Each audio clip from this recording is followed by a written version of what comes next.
Regarde cette vidéo, ou tu le regretteras plus tard. Cette femme méchante, ayant un canaris mystique en main, prélève le cerveau négatif de sa fille qu'elle dépose sur la tête de la fille de sa coépouse. Ce qu'elle ignore est que toute son œuvre maléfique est suivie par une jeune femme qui est l'amie de sa coépouse. N'oublie pas de t'abonner.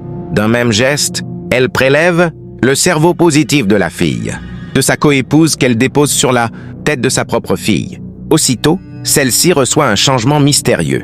Elle bâcle toutes les équations erronées qu'elle faisait avec son cerveau négatif puis commence à poser des équations justes et équilibrées. Ce que tu n'as jamais vu, ne dis pas que cela n'existe pas. Cela réjouit fortement sa mère, qui commence à tourner en ronde le canaris mystique au-dessus de la tête de la fille de sa coépouse pour absorber son étoile. La jeune femme s'enfuit. La mère aussi s'enfuit. Juste après son départ, la fille reçoit un changement mystérieux. Elle bâcle toutes les équations positives qu'elle avait bien posées et commence à poser des équations erronées et médiocres. Que Dieu protège tes enfants. Écris Amen en commentaire pour le recevoir. La mère méchante revient voir si cela continue d'opérer. Elle fut satisfaite en voyant sa fille poser correctement les équations. Après cela, elle se dirige vers la fille de sa coépouse pour voir si l'effet continue. Elle fut satisfaite en voyant celle-ci poser négativement les équations de façon médiocre. Elle se réjouit fortement puis s'en va. Quelques minutes après, voici sa coépouse qui revient de la ville. Quand la fille la voit, elle court vers elle puis lui montre les équations posées. En voyant cela, la mère fut choquée et accablée. « Mais ma fille, c'est quoi ça? »« Quoi, maman? Ces équations médiocres que tu as faites, c'est quoi ça? C'est toi qui les as faites? »« Oui, maman. Mais tu as toujours été brillante à l'école. C'est quoi le problème? » Explique. Elle dirige son regard vers la fille de sa coépouse et constate que celle-ci, qui n'avait jamais réussi à faire des équations positives, les pose maintenant sans interruption. « Mais ma fille, que s'est-il passé? Tu as toujours été brillante et cela a été reconnu dans ton école. Mais c'est quoi ces équations que tu poses? » La jeune femme qui avait tout vu arrive. Elle affirme. « N'accuse pas la petite fille. Ce n'est pas de sa faute. C'est ta coépouse qui a échangé son cerveau contre celui de sa fille. »« Quoi? » réplique la mère. « Je passais derrière votre maison quand je l'ai... » Surprise avec un grand canaris mystique en main, entouré de choses très bizarres. Avec sa main, elle faisait un transfert de sa fille vers ta fille et vice-versa.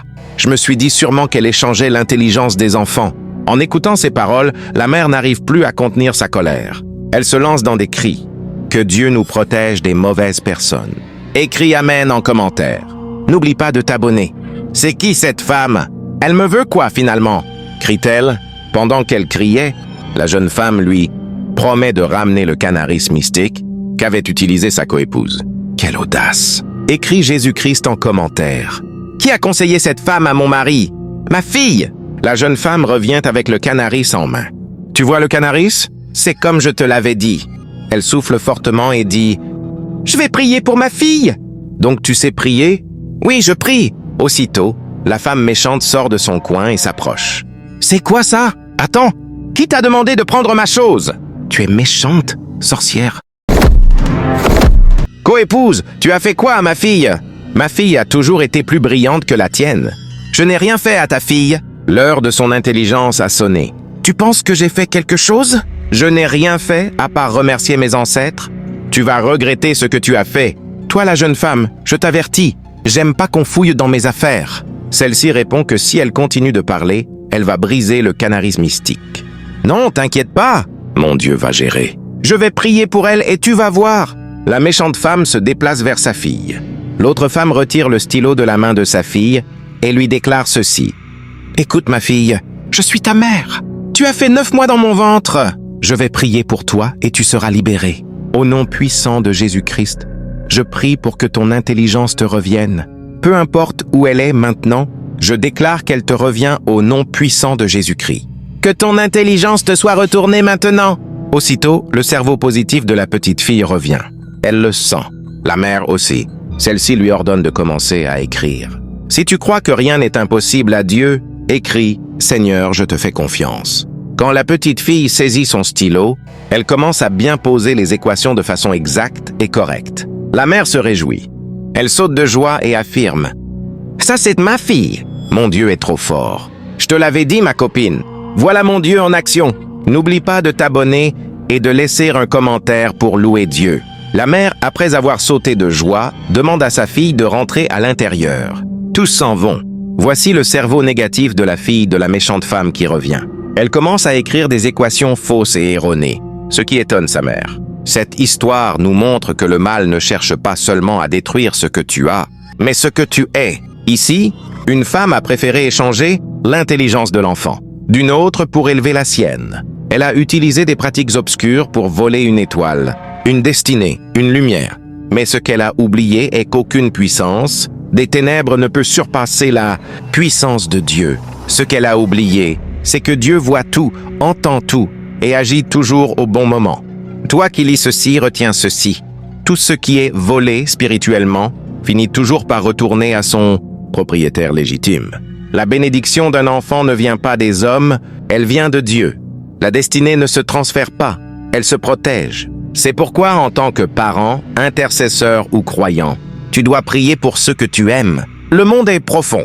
Les combats ne sont pas seulement physiques, mais spirituels. Ce qui se passe dans le secret peut changer une vie en silence. Cette histoire est aussi une leçon. Méfie-toi des sourires cachés. Certaines personnes dorment avec toi, mangent avec toi, rient avec toi, mais leur cœur te combat en silence. Ne crois jamais que tout le monde t'aime. Juste parce que tu n'as fait du mal à personne, l'ennemi n'attaque pas ce qui est vide.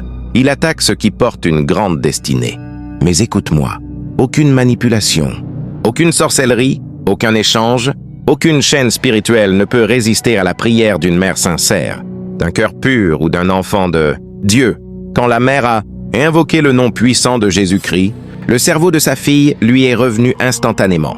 C'est pour te rappeler que la prière change tout. Tu peux perdre une bataille, mais si tu pries, Dieu ramènera ta victoire. Aujourd'hui, je prie avec toi, au nom puissant de Jésus-Christ, que toute bénédiction volée, toute étoile arrachée, toute intelligence échangée, toute destinée confisquée te soit rendue maintenant. Que Dieu protège tes enfants, ta maison, ton esprit et tes projets. Que la lumière de Dieu recouvre tout ce qui te concerne. Et que toute personne qui te combat dans le secret soit confondue publiquement. Amen. Si tu crois que Dieu ne dort jamais, écris en commentaire. Amen. Seigneur, protège ma destinée et celle de mes enfants. Et n'oublie pas, abonne-toi pour recevoir chaque jour une parole qui protège ton âme. Une sœur jalouse. La jeune femme sort directement de la chambre inférieure, puis retire l'ordinateur des mains de son mari et le jette au sol en répliquant « Je suis fatiguée. Fatiguée de ce mariage qui me saoule au cou. Je suis fatiguée. Tu sais quoi? Prends ta bague. Ta bague de mariage? Tiens-la. » Elle finit, puis repart précipitamment dans la chambre. « Grand frère, laisse-la. Oublie-la. Elle ne veut plus de toi. » rétorque la sœur. « Mais tu veux que je laisse ma femme partir? » « Oui, grand frère. Regarde ce qu'elle a fait. Si vraiment elle t'aimait, ferait-elle cela? Mais je ne peux pas la laisser partir. Écoute, je suis une femme et je sais ce qui lui arrive. » Le mari se lève. Voici la jeune femme qui revient de la chambre inférieure, sa valise à la main. En la voyant, le mari cherche à l'arrêter, mais celle-ci, déterminée à quitter la maison, lui interdit même de la toucher. Elle voulait partir quand un retentissement de tonnerre se fit entendre spirituellement. Elle s'arrêta net puis fut dégagée d'un envoûtement terrible. Le mari, ignorant cela, continue de lui parler pour la convaincre de ne pas partir. N'oublie pas de t'abonner. Une fois revenue à elle-même, la jeune femme affirme « Bébé, c'est quoi? Tu as quoi? Qu'est-ce que ma bague de mariage fait dans ta main? Pourquoi l'as-tu enlevée? Je ne te l'ai pas enlevée. C'est toi-même qui me l'as jetée en disant que tu étais fatigué du mariage. Regarde, tu as même brisé mon ordinateur. Moi, bébé, jamais! Sûrement que c'était une erreur. Quelle erreur? Je te dis que c'est toi qui l'as fait. » La jeune femme commence à s'excuser puis se penche pour ramasser l'ordinateur. « Bébé, je suis désolé. J'étais pas dans mon état habituel. Sûrement que c'était ça? Je suis désolé. » Ce geste n'a pas du tout été apprécié par la sœur du mari. Tu le sauras si tu regardes la vidéo jusqu'à la fin. Le mari, ayant excusé la jeune femme, la ramène vers le canapé. N'oublie pas de t'abonner. Pendant qu'il parlait, la sœur du mari quitte, regrettant, le salon puis se dirige vers la cuisine. Derrière la porte de la cuisine, elle fait sortir un canari mystique contenant 2 poupées disposées de façon opposée. Pendant que son frère et sa femme discutaient de ce qui venait de se passer, la sœur prend les deux poupées du canari mystique et cogne la tête d'eux, l'une contre l'autre. Aussitôt, la jeune femme crie fortement en se tenant la tête. Au même instant, la domestique aperçoit l'acte mystique de la sœur. Celle-ci finit, puis ressort tranquillement de la cuisine, pensant encore avoir gagné pour une fois. Laisse un cœur ou un j'aime pour m'encourager. La jeune femme possédée réplique « Qu'est-ce que je fais ici? Je fais quoi encore dans ce lieu ?» En affirmant cela, la jeune femme jette nerveusement la bague de mariage sur son mari. Celui-ci reste sans voix. « Laisse-moi partir !» Est-ce que cela est forcé? Écoute bien ceci. Je ne veux plus de toi. Pendant ce temps, la domestique revient dans la cuisine et cherche le canari mystique. Une fois retrouvé, elle décide d'agir. Le feras-tu à sa place? Dis-le en commentaire. Grand frère, je t'avais dit de la laisser partir.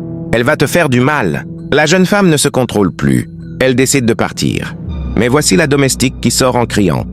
N'ose pas franchir cette porte. Tous regardent en arrière, étonnés et sans voix. La sœur se précipite sur la domestique, essayant de lui retirer le canari mystique. Mais quand la domestique se dégage d'elle, puis fait sortir les poupées du canari mystique, un retentissement de tonnerre s'abat. La sœur fut projetée dans le canapé. La jeune femme, elle, ressent un mal de tête atroce. La sœur décide de se libérer en avouant la vérité. Pendant ce temps, la jeune femme retrouve son esprit. « Mais c'est quoi? Pourquoi ma bague est dans ta main? » Elle la prend. Tous se tournent vers la sœur qui ne fait que crier et confesser. « Tu veux dire quoi? Parle! » Et voici. Un jour, la jeune femme était assise en train de regarder son émission préférée quand la sœur de son mari sort. Subitement de la chambre inférieure, retire la télécommande de sa main puis change de chaîne. « Belle-sœur, pourquoi changes-tu de chaîne? La télévision est dans la maison de mon frère, donc je peux changer de chaîne. C'est impoli ton acte. Ne vois-tu pas que je regarde mon émission préférée? Donne-moi ça. Mais tu as quoi? Je te dis que la télé est dans la maison de mon frère, donc je commande. Tu dis pouvoir commander? Oublies-tu que je suis la femme de ton frère?